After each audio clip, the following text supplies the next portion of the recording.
it's gonna be more seven times more fun than being six. So it's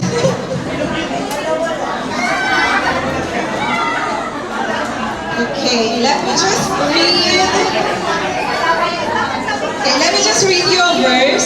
It says in Matthew 5:16. It says there, let your light, just like this candle, let your light shine before others so that they may see your good works and give glory to your Father who is in heaven. You know what? This is a candle. It symbolizes light. And just like you're bringing light to everyone. You're bringing light to the life of everyone around you. So may you shine like a candle and may your light never die down. So happy birthday, God bless you.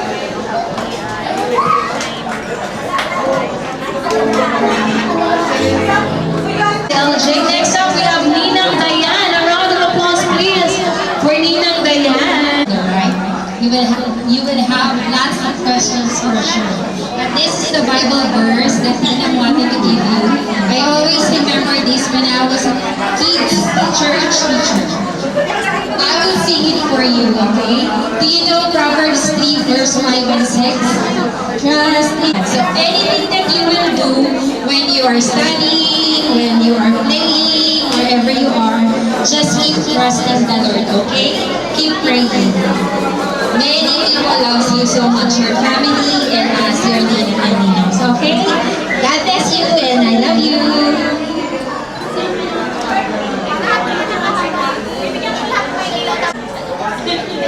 I'm using the audience number 624 to 6. Pwede ka tayo ko na lang para mas madali.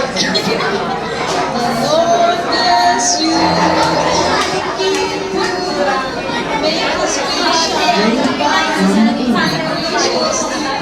The Lord make gracious to you. I love you very much.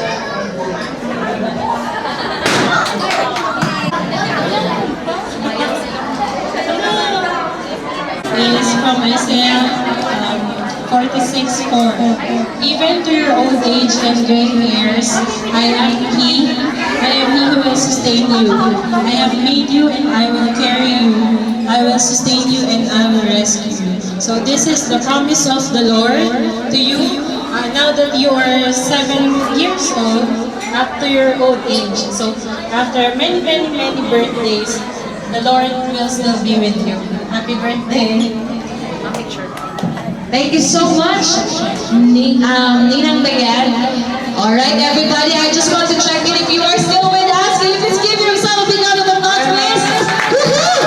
Alright.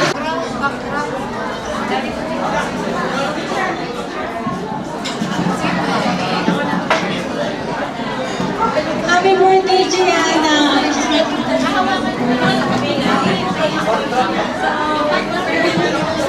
So this is my verse for you for 3 John 2:2.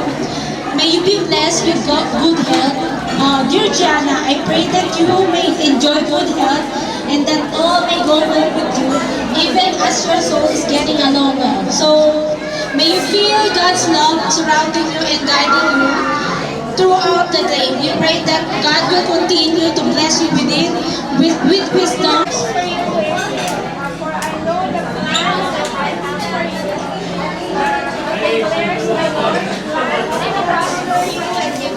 And I hope you will just follow your mommy and daddy. I know you're a good girl, just continue to love them. And then a good ate to Gail. So, happy birthday. Ladies and gentlemen, our 7 Bible verses. I would love to call them back on stage. Abby Grace and Okay, ready? 1, 2, 3. One more.